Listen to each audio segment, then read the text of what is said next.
अप्रैल का महीना था। रात के समय सभी गांव वाले अपने अपने घरों में बैठे थे, लेकिन कोई था जिसकी चहलकदमी जंगल में अभी भी जारी थी। रमेश, जो कि पिछले महीने ही शहर से आया था, अपनी हाथ में मोबाइल की फ्लैश ऑन किए आगे बढ़ रहा था।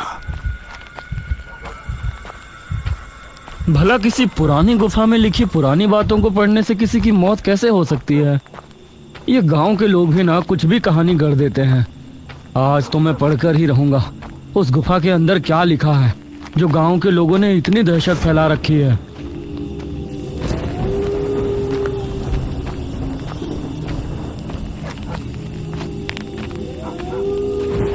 कुछ कदम चलने के बाद गुफा उसके सामने थी। वो बिना कदमों को रोके गुफा के अंदर चला गया।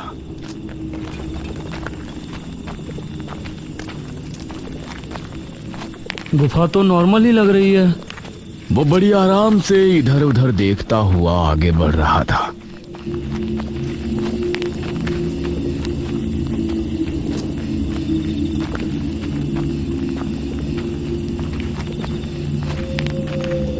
कुछ देर चलने के बाद उसे गुफा की दीवारों पर कुछ अजीब सी आकृतियां नजर आईं, और उनमें से कई आकृतियां बहुत ही भयानक थीं।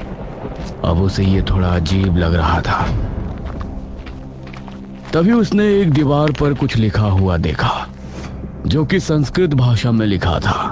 अरे बाप रे, ये तो कोई बड़ी गाथा लगती है भाई। ऊपर से लेकर नीचे तक की दीवार लिखाई से भरी है। उसने दीवार पर लिखी बातों को पढ़ना शुरू किया, और धीरे धीरे उसकी आंखें बड़ी होती चली गईं। जब वो दीवार की आखिरी लाइंस पर पहुंचा तो अचानक से उसके चेहरे के रंग उड़ गए। उसकी आंखें खौफ से बड़ी हो गईं। उसकी सांसें तेज तेज चलने लगी। हे भगवान, ये मैंने क्या कर दिया? वो उसी समय वहां से भाग निकला और गांव की तरफ रवाना हुआ।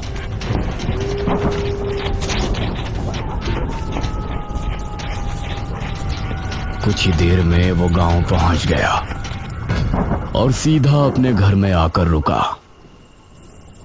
हे भगवान, मेरी रक्षा करना।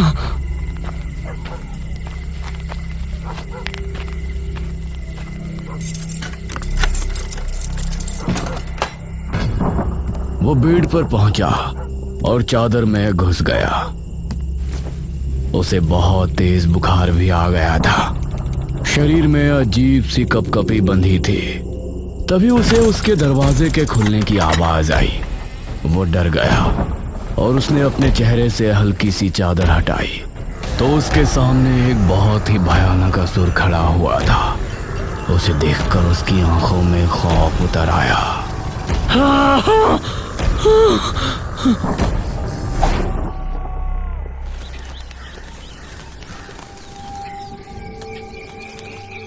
सुबह होने पर उसका दूधिया दूध देने के लिए आया।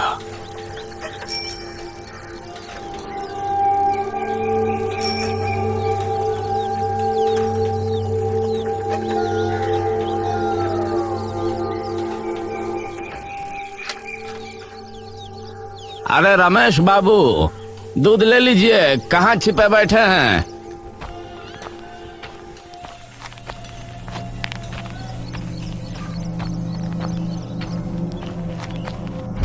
दूधिया ने देखा कि रमेश की लाश जमीन पर पड़ी है।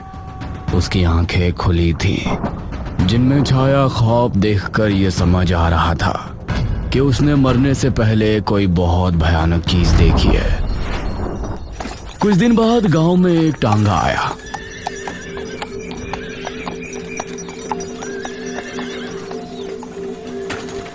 उसके अंदर से मनोज नाम का एक आदमी उतरा। टांगे वाले ने उसके 2 बड़े बड़े बैग भी टांगे से उतारे। शुक्रिया भाई। तभी मुखिया भी अपने एक आदमी के साथ वहां आया।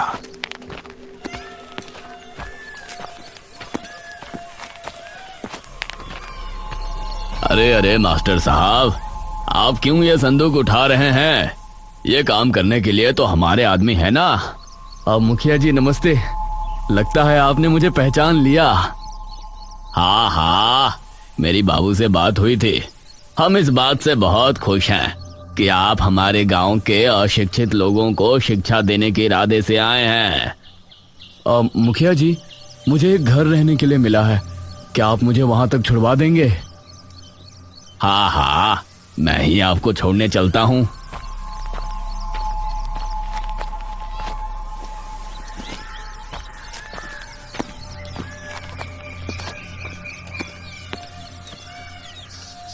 मनोज मुखिया की गाड़ी में बैठा और गाड़ी आगे बढ़ने लगी।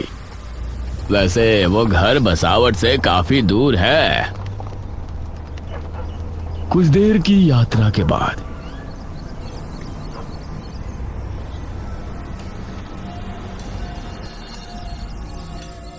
ये उस एक घर पर पहुंचे। एक पुराना सा घर, उसके ठीक पीछे ही नदी बह रही थी और आसपास जंगल था। अरे वाह, ये तो काफी अच्छा है, मुझे ऐसा ही घर चाहिए था। मुखिया के आदमी ने उसके दोनों बैग घर के अंदर रख दिए। मास्टर साहब, आपकी पाठशाला की सफाई का काम आज पूरा हो जाएगा। आप कल से पाठशाला शुरू कर सकते हैं। और शुक्रिया मुखिया जी। मुखिया उसे छोड़कर वहां से चला गया।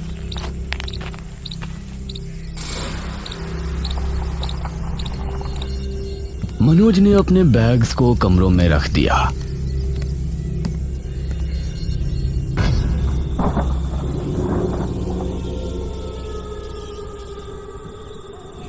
रात हो चली थी और उसे काफी ठंड लग रही थी।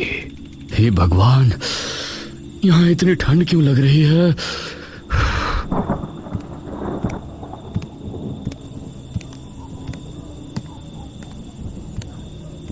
उसने दूसरे कमरे में जाकर देखा तो वहां अंगीठी और कुछ लकड़ियां रखी थीं। अरे, ये लकड़ियां तो बहुत बड़ी हैं, इनको बिना काटे तो अंगीठी में डाला ही नहीं जा सकता। उसने सभी कमरों में देखा लेकिन उसे वहां कुल्हाड़ी नहीं मिली। चलो बाहर जाकर देखता हूं, हो सकता है जंगल में छोटी लकड़ियां मिल जाएं। बिना काटे ये तो अंगीठी में नहीं आने वाली। वह घर से बाहर निकला। मौसम काफी ठंड था। उसने देखा कि नदी की तरफ कुछ छोटे पेड़ भी है। उन पेड़ों से छोटी लकड़ियों का इंतजाम हो सकता है। वह नदी के ही तरफ रवाना हुआ। सामने से आती लहरों का नजारा उसे बहुत मनमोहक लग रहा था। वो लकड़ियों को भूल गया और नदी के किनारे की तरफ उसके कदम चल पड़े। एक लहर आई और उसने आंखें बंद कर उसको महसूस किया। उसके घुटनों तक पानी आया और लहर वापस जाते हुए पानी वो वापस ले गई। वाह, कितना खूबसूरत मंजर है ये। तभी उसे उसके पैर के पास कुछ महसूस हुआ। उसने देखा कि मिट्टी में कुछ है। उसने मिट्टी हटाकर देखी तो वो हैरान रह गया। उसके पैरों में एक कुल्हाड़ी पड़ी थी। अरे भाई, ये क्या? कुल्हाड़ी? हाँ, यहाँ तो आसपास कोई है भी नहीं। फिर किसने मेरी इतनी फिक्र की? उसके चेहरे पर मुस्कान छलक आई। मुझे इसी की जरूरत थी। भगवान ने समुद्र के जरिए मदद की है। Thank you God. उसने कुल्हाड़ी उठाई और वापस घर में पहुंचा। कुल्हाड़ी की मदद से उसने लकड़ियां काटी और फिर अंगीठी में डालकर आग लगाई। वाह, अब थोड़ी राहत मिली। उसने अंगीठी पलंग के पास रखी और फिर सुकून की नींद सो गया।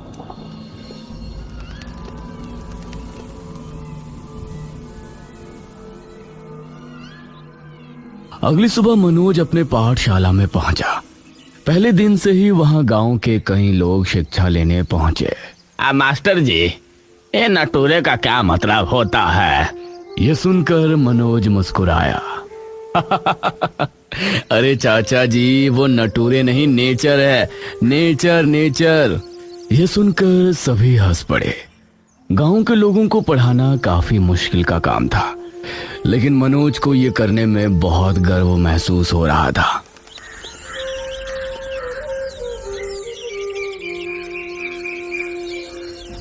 दोपहर होने पर मनोज पाठशाला को ताला लगाया और फिर मुखिया उसे गांव घुमाने जगह जगह ले गया।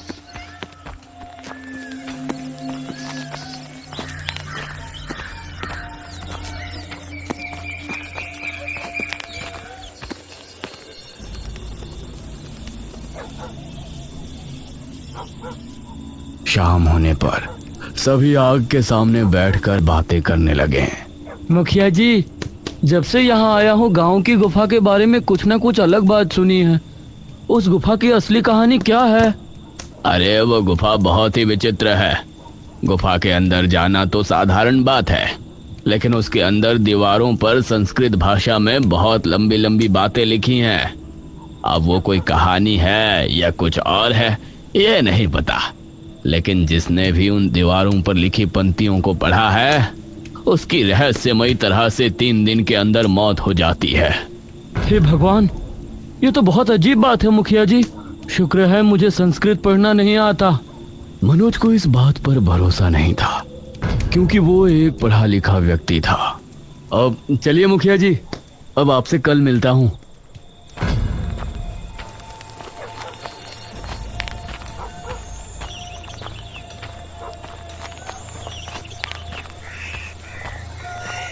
वो फिर अपने घर पहुंच गया।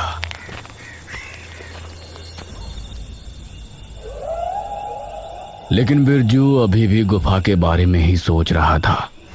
उसके कदम उसे गुफा के पास खींच ले गए। मैंने झूठ बोला था कि मुझे संस्कृत नहीं आती। अब तो मेरी उन पंक्तियों को पढ़ने की जिज्ञासा और बढ़ गई है।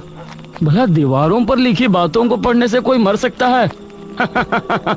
वो गुफा के अंदर चला गया। कमाल है, जितनी अंदर जा रहा हूँ रोशनी उतनी ही बढ़ती जा रही है, लेकिन समझ नहीं आ रहा रोशनी आ कहाँ से रही है। वो एक दीवार के सामने जाकर रुका और उस पर लिखी संस्कृत की लाइन पढ़ने लगा। भारत 1026वीं ईस्वी में रतनगढ़ के राजा अमर सिंह का राज था। उनके राज्य में प्रजा बहुत खुश थे और उनका तेज दूर दूर तक फैला था। लेकिन एक दिन अचानक उसने काफी देर तक दीवार पर लिखी कहानी को पढ़ा और नीचे आते आते उसके चेहरे की रंगत उड़ गई। सर्दी में भी उसके माथे पर पसीने आ गए थे। तभी उसे एक भयानक हंसी सुनाई दी। उसकी हालत खराब हो गई और वो जल्दी से गुफा से बाहर भागा। वो गांव की तरफ निकल गया और कुएं पर जाकर रुका।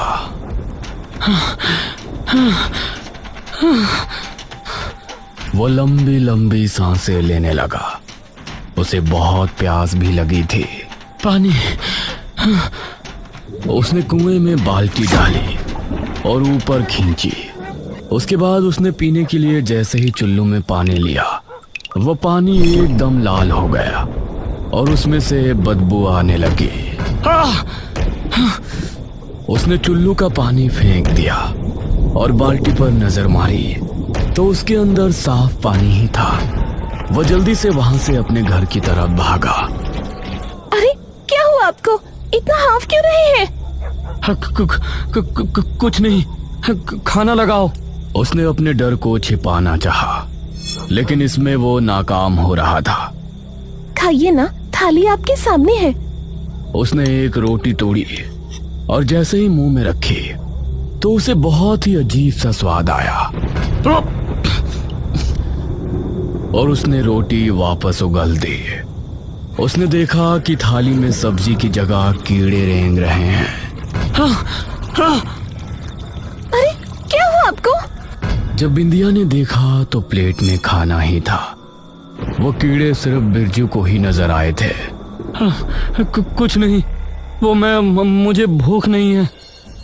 वो बिस्तर में गया और बुरी तरह से कांपने लगा।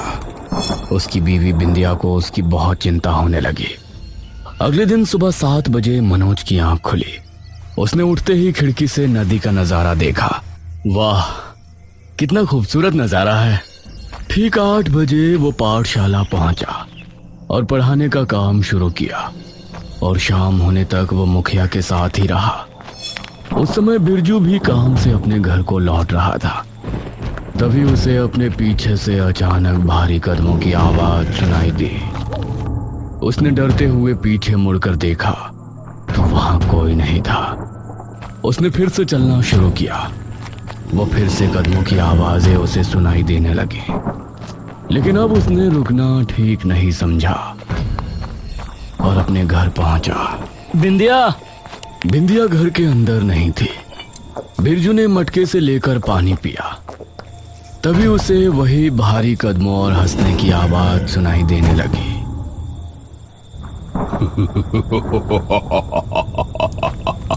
उसने देखा कि ये आवाज उसे स्नान गृह से आ रही थी। वो धीरे धीरे उसकी तरफ बढ़ने लगा। बिंदिया, क्या तुम हो? तभी दरवाजा हल्के से खुला और एक भयानक हाथ दरवाजे पर आया।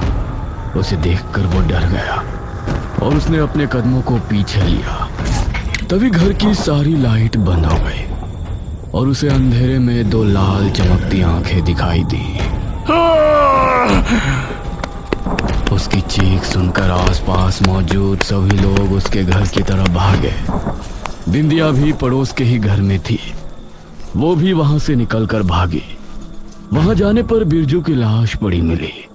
उसकी गर्दन पूरी पीछे तक घूमी हुई थी। मनोज भी बिरजू की लाश देखते हुए बहुत हैरान था। जरूर ये गुफा के अंदर ही गया होगा। लेकिन इसने तो कहा था कि इसे संस्कृत पढ़ना नहीं आता। मनोज को यही लग रहा था कि उसका किसी ने खून किया है और गुफा वाली बात के सिर्फ आड़ ली जा रही है। कुछ देर बाद मनोज वापस अपने घर पहुंचा। आज तो चाय पहले ही पी लेता हूँ, बहुत थकान हो रही है। और चाय बनाने के लिए किचन में गया।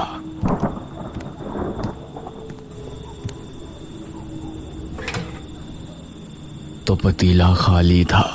अरे यार, दूध वाला तो सुबह आएगा, अब चाय कहाँ से पीऊंगा।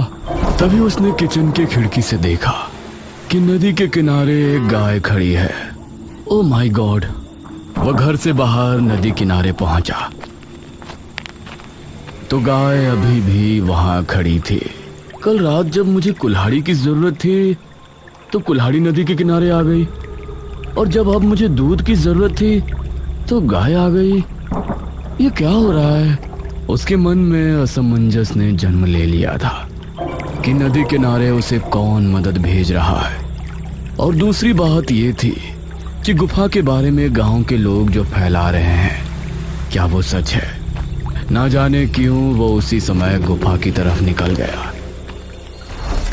गुफा के अंदर पहुंचकर उसने दीवार पर लिखी बातों को पढ़ना शुरू किया, क्योंकि उसको संस्कृत आती थी। भारत 1026वीं ईस्वी में रतनगढ़ में राजा अमर सिंह का राज था। उनके राज्य में प्रजा बहुत खुश थी और उनका तेज दूर दूर तक फैला था। लेकिन एक दिन अचानक, महाराज, बहुत बुरी खबर है। राज्य में हाहाकार मचा हुआ है। आम जन की मृत्यु हो रही है। लोगों का कहना है कि रात के समय कोई दानव आता है, उनकी जान लेकर चला जाता है। उसे देखने वाले कुछ ही लोग जिंदा हैं और अब तक उसने कई लोगों की जानें ली हैं। अगर वो कोई दानव है तो शीघ्र ही तांत्रिक तारानाथ को बुलाया जाए। अब वही है जो हमें उस दानव से युद्ध करने का तरीका बता सकते हैं। तांत्रिक तारानाथ को बुलाया गया। महाराज, कोई भी दानव भला क्यों हमारे ही राज्य में आकर हाहाकार मचाएगा? हमें नहीं लगता कि यह कोई आम दानव है। महाराज, उस दानव ने जहां आखिरी हमला किया था वहां से हमें कुछ मिला है। क्या मिला है? उसे सामने लाइए मंत्री जी। मंत्री ने ताली बजाई और एक दरबार एक थाली लेकर आया।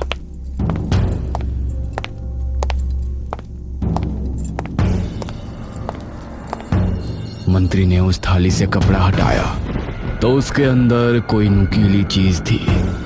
उसे देखते ही तारानाथ के माथे पर लकीरें उभर आईं। क्या हुआ बाबा? तारानाथ ने अपने झोले से कुछ चावल निकाले और उन पर कोई मंत्र पढ़कर उस नुकीली चीज पर डाले। उसके संपर्क में आते ही चावल जलकर राख हो गए। हे भगवान! महाराज, वो कोई दानव नहीं बल्कि असुर है।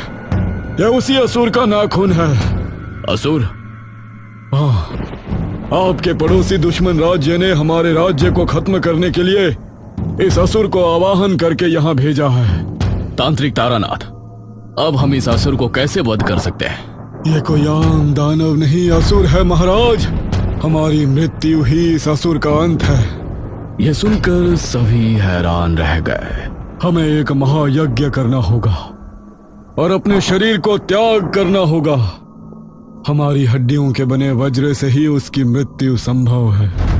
बाबा, क्या और रास्ता नहीं है?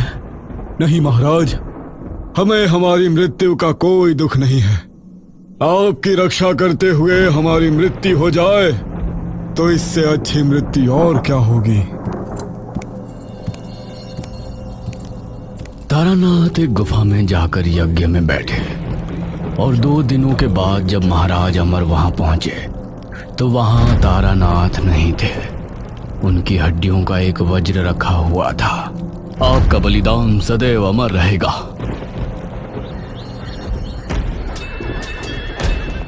अगले दिन राज्य पर दुश्मन राज्य के राजा रुद्र सिंह ने हमला किया। अमर सिंह अपनी सेना के साथ पूरे जोश और होश से उनका मुकाबला कर रहे थे। अमर सिंह, अब तेरी मौत तय है। अब मैं तुझे मारने के लिए असुर का वाहन करता हूँ। उसने आंखें बंद की और असुर का आवाहन किया। तभी वहां एक भयानक असुर आ पहुंचा। उसे देखकर सभी खौफ में आ गए थे, लेकिन राजा अमर सिंह ने तारानाथ की हड्डियों का बना वज्र निकाला, जिसे देखकर असुर के चेहरे की हंसी उड़ गई। ये क्या?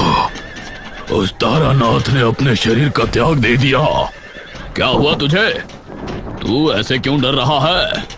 तारानाथ की हड्डियों का बना वज्र, इससे तो मेरा अंत हो जाएगा। अब मैं इस युद्ध में तुम्हारा साथ नहीं दे सकता। नहीं, अरे मैंने तुझे असुर लोक से बुलाया है। तू मेरी मर्जी के बगैर वापस नहीं जा सकता। हाँ, नहीं जा सकता, लेकिन मैं अगले 1000 साल के लिए खुद को एक गुफा में बंधित कर सकता हूँ, जहाँ ये वज्र नहीं जा सकता। ये कहकर असुर वहां से भाग गया। अमर सिंह ने उसी समय रुद्र को खत्म करके अपने राज्य को बचा लिया। इतना पढ़कर मनोज रुक गया। अरे, आगे की कथा कहाँ लिखी है? वो थोड़ा और आगे गया तो उसको अगली दीवार पर आगे की कथा लिखी मिली। असुर ने इस गुफा के अंदर खुद को बंधित कर दिया। राजा अमर सिंह अब अगले 1000 साल तक उस गुफा के अंदर नहीं जा सकते थे, मतलब पूरे जीवन काल में कभी भी नहीं। इसीलिए उन्होंने आज्ञा देकर ये सारी कथा इस गुफा के अंदर लिखवा दी। लेकिन गुफा से बाहर आते ही लिखने वाले मर गए। उस समय के ज्योतिषों ने भविष्यवाणी की कि इस गुफा के अंदर जो भी जाएगा और वो ये कहानी पढ़ेगा तो असुर उसे मार देगा। जब कई सालों बाद महाराज अमर सिंह फिर से जन्म लेकर इस गुफा के अंदर जाएंगे तो उन्हें यह कथा पता चलेगी और उनके कदम पड़ते ही अगली रात में ही असुर गुफा से आजाद हो जाएगा और राज्य में हाहाकार मचा देगा। उस समय महाराज अमर सिंह को ये वज्र ढूंढकर उसे खत्म करना होगा। इतना पढ़कर मनोज हैरान रह गया। अब उसे भी डर लगने लगा था। तभी उसे एक भयानक आवाज सुनाई दी।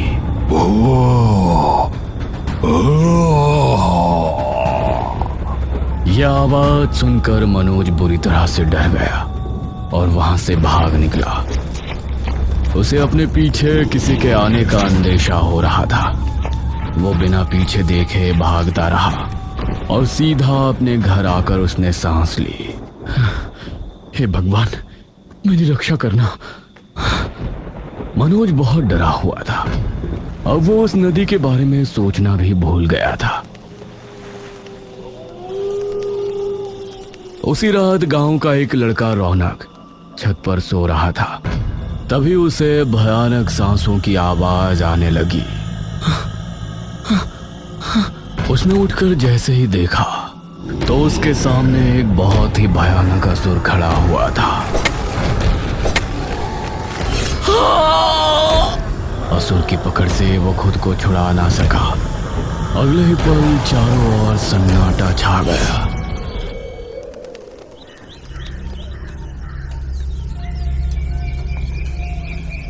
सुबह होते ही गांव में उसके ना रहने की खबर फैल गई और माहौल शोकमय हो गया। ये रौनक कैसे मारा गया? ये तो गुफा के अंदर गया भी नहीं था। मुखिया जी, ये तो बहुत बुरा हुआ।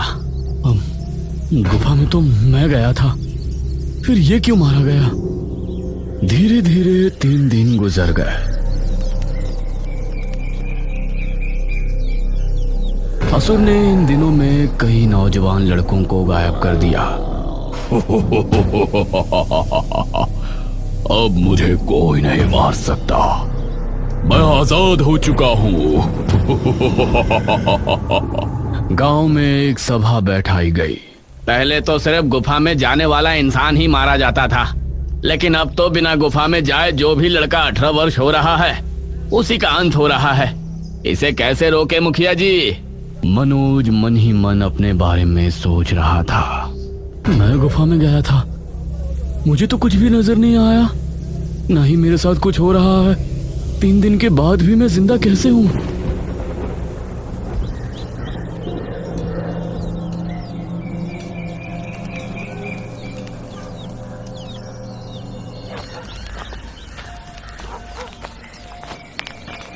मनोज घर पर आया और इसी सोच में डूब गया कि उसकी जगह गांव के लोग क्यों मारे जा रहे हैं।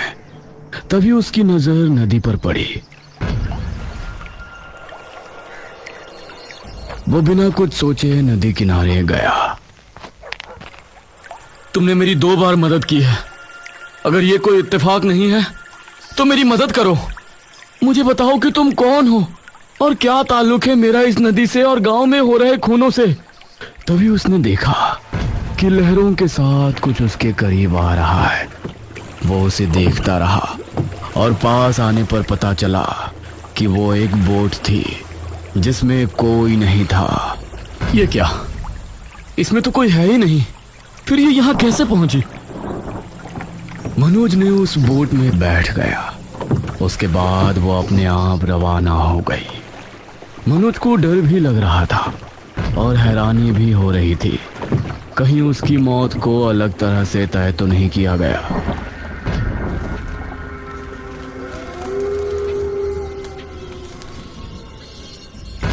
वो बोट एक किनारे पर जा लगी जहां सामने ही एक पुराना किला नजर आ रहा था। एक किला इस टापू पर? मनोज बोट से उतर किले के अंदर गया। वहां दीवारों पर मशालें जली हुई थी। आ जाइए महाराज। ये सुनकर मनोज ने सामने देखा तो उसे वही तांत्रिक तारानाथ नजर आया। कौन हो तुम? मुझे महाराज क्यों कह रहे हो? मैं तांत्रिक तारानाथ। इस जन्म में आप भले ही मनोज हैं, लेकिन पिछले जन्म में आप हमारे महाराज अमर सिंह थे। ये सुनकर मनोज हैरान रह गया। तुम अगर तारानाथ हो तो तुम तो मर गए थे। आपके सामने मेरी आत्मा है महाराज। इसका मतलब है कि मैं ही राजा अमर सिंह हूँ, इसीलिए मेरी मौत नहीं हुई। जी महाराज, जैसा कि आपने पढ़ लिया होगा कि आपके कदम गुफा में पड़ने के बाद असुर गुफा से आजाद हो जाएगा, तो वो आजाद हो चुका है। हे भगवान, मतलब जितने भी गांव के लोग मारे जा रहे हैं उनका जिम्मेदार मैं हूँ? ऐसा ना सोचे महाराज, आप बस उस असुर का अंत कर दें। वो खासकर 18 वर्ष के नौजवानों को इसलिए मार रहा है कि अगर उसने 21 नौजवानों को मार दिया तो फिर वो मेरी हड्डियों के बने वज्र से भी नहीं मारा जाएगा। उसकी शक्ति बढ़ जाएगी। मेरी हड्डियों के बने वज्र को इस्तेमाल करने का समय आ गया है। कहाँ है वो वज्र? आपको डर था कि आपके दुश्मन उस वज्र को ढूंढकर खत्म ना कर दें, इसलिए आपने उसे इस किले के तहखाने में रखवा दिया था। और मेरी आत्मा उसकी देखभाल कर रही थी। मैं आपको बुलाने के लिए ही आपकी मदद कर रहा था कि आप एक दिन मन में सवाल लिए जरूर यहाँ आएंगे और अपने कर्तव्य के बारे में जानेंगे। यह सुनकर मनोज ने आगे कुछ नहीं कहा। तारानाथ की आत्मा के साथ वो तहखाने में पहुंचा जहां रखा हुआ वज्र चमक रहा था। अगली रात गांव के लोगों में डर का माहौल था। रविशंकर के बेटे मोहित का जन्मदिन था, लेकिन खुशी मनाने की जगह सभी खौफ में थे। रविशंकर और उसकी पत्नी मोहित के पास ही बैठे थे। माँ, बाबूजी, आप इस तरह क्यों मेरे सर पर बैठे हैं? मुझे मेरा जन्मदिन मनाना है। अरे बेटा, तुम्हारी जान खतरे में है, हम तुमको अकेला नहीं छोड़ सकते। हाँ, वहीं कुछ लोग घर के बाहर भी टहल रहे थे। मोहित रविशंकर का इकलौता बेटा है, उसकी मौत नहीं होनी चाहिए। हमें उसे हर हाल में बचाना है। हाँ मुखिया जी। तभी इन सभी को भारी कदमों की आवाज सुनाई देने लगी। इन सभी ने पहली बार असुर को आते देखा। इनकी आंखें खौफ से फट पड़ी और दिल बुरी तरह दहल गया। तुम लोग मुझे नहीं रोक सकते। वो रविशंकर के घर की तरफ बढ़ा। तभी कुछ गांव वाले उसकी तरफ भागे। उसने अपने एक ही हाथ से उनको ऐसा धकेला कि वो दूर जा गिरे और फिर उसने रविशंकर के घर का दरवाजा तोड़ दिया। उसे देखकर रविशंकर और उसकी पत्नी डर गए और मोहित का दिल दहल उठा। असुर ने आगे बढ़कर मोहित को अपने कंधे पर उठा लिया। तुझे तो मैं गुफा में ले जाकर आराम से खाऊंगा। वो मोहित को लेकर घर से निकला। तभी उसके सामने मनोज आ गया। छोड़ दे इसको असुर, छोड़। ओह, तो तू मुझे रोकेगा? उसने मनोज को धक्का देना चाहा, लेकिन उसे छूते ही असुर को एक झटका सा लगा। मोहित उसके हाथ से छूट गया और उसके माता पिता ने उसे खुद से चिमटा लिया। यह कैसे हो सकता है? मैं तो तुझे मच्छर की तरह मसलने की शक्ति रखता हूँ। तभी मनोज ने अपने पीछे छिपाया हुआ वज्र निकाला, जिसे देखकर असुर हैरान रह गया। मैं कोई आम इंसान नहीं, राजा अमर सिंह हूँ। तेरी मौत। यह सुनकर असुर के चेहरे पर खौफ उतर आया। वो वहां से भागने लगा। तभी मनोज ने आगे बढ़कर उसके सीने में वज्र घोंट दिया। असुर बुरी तरह से अहंकार भरने लगा। सभी गांव के लोग वहां इकट्ठे हो गए।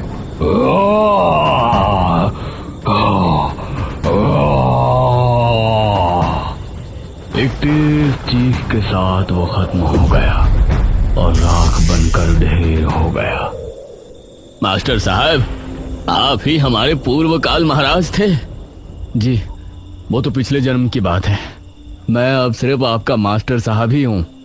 मोहित के माता पिता ने मनोज का धन्यवाद किया और सभी ने उसकी हिम्मत की सराहना की। मनोज को अब बहुत अच्छा लग रहा था, क्योंकि उसने गुफा के खौफ को हमेशा के लिए खत्म कर दिया था और असुर के साथ बुराई का वध कर दिया था।